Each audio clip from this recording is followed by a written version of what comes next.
independent expert, distinguished delegates, minorities are among the most in need, but have so far benefited the least from the Millennium Development Goals.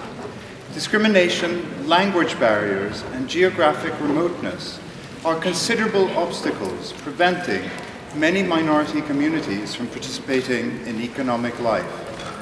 In parts of Europe, Roma face very serious discrimination in employment. In China, ethnic minorities have seen their average incomes not keep pace with that of a majority.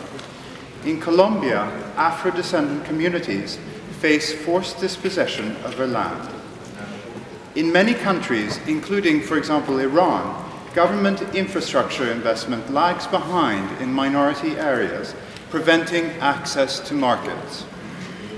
Minority Rights Group International is troubled by the lack of meaningful minority participation in the formulation and implementation of poverty reduction strategy papers, PRSPs. This is true, for example, in both Kenya and Uganda, where development planning processes have had too little impact for minorities. Moreover, many PRSPs have been drawn up without the fully disaggregated data needed to understand the needs of minorities. Madam Chair, many PRSPs lack analysis of the situation of minority women. In addition to the obstacles faced as members of minorities, minority women are discriminated against as women.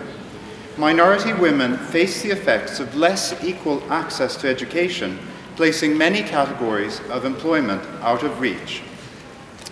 And if they do have employment, minority women may be disproportionately represented in the most stigmatized work. This is the case, for example, of Dalit women in India and Nepal.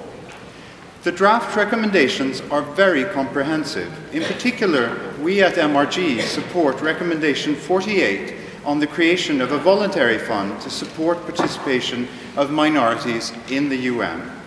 We would suggest that they could be strengthened through greater mention of minority women. For example, in number 18, by mentioning budgetary allocations for minority women. Number 26, by recommending skills training for minority women small business owners, and number 36, by suggesting attention to minority women in budget monitoring. Finally, when speaking of multiple discrimination, we note that recommendation number 14 does not mention either gender identity or sexual orientation. We would suggest that these grounds be inserted as well. The MDGs will quite simply not be achieved if more is not done to involve minorities, and especially minority women, and address their situation. Thank you.